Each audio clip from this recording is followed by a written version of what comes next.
વિરમગામ ખાતે નવનિયુક્ત ભાજપ શહેર પ્રમુખને ફુલહાર પહેરાવીને મોઢું મીઠું કરાવીને અભિનંદન પાઠવવામાં આવ્યા. સમગ્ર રાજ્યમાં પ્રદેશ ભાજપ દ્વારા સંગઠન પર્વ અંતર્ગત શહેર તેમજ તાલુકા પ્રમુખની નિમણૂક કરવામાં આવી રહી છે, ત્યારે પ્રદેશ ચૂંટણી સમિતિ દ્વારા બૂથ પ્રમુખ સંવાદ તેમજ વિધાનસભા સંકલન સમિતિ સાથે સંવાદ કરી પ્રમુખની ચૂંટણી પ્રક્રિયા હાથ ધરવામાં આવી રહી છે, જેમાં વિરમગામ શહેર ભારતીય જનતા પાર્ટીના સંગઠન પ્રમુખ તરીકે દેવજી ઠાકોરની નિમણૂક કરવામાં આવી છે. નિયુક્તિના પગલે વિરમગામ નગરપાલિકાના કાઉન્સિલરો, હોદ્દેદારો અને ભાજપના કાર્યકર્તાઓ દ્વારા નગરપાલિકાના પ્રાંગણમાં દેવજી ઠાકોરને ફુલહાર પહેરાવી મોઢું મીઠું કરાવી અને તેમને હર્ષભેર અભિનંદન પાઠવવામાં આવ્યા હતા. માહોલને વધુ ઉત્સાહપૂર્ણ બનાવવા ફટાકડાઓ ફોડવામાં આવ્યા હતા અને તેમને વરણી માટે ખુશી વ્યક્ત કરવામાં આવી હતી. Munna Vavra, India crime coverage news, Viramgam.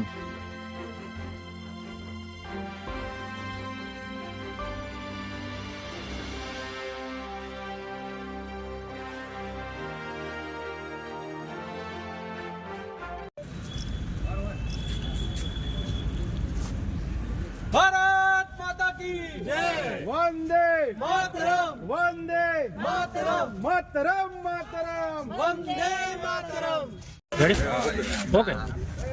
આજરોજ વિરમગામ શહેર પ્રમુખ તરીકે ભારતીય જનતા પાર્ટી દ્વારા જે મને જવાબદારી આપી એ નિષ્ઠાપૂર્વક હું કહીશ અને આગળ પણ પાર્ટીનું કામ કરીશ, અને એ બદલ હું પાર્ટીનો આભાર માનું છું.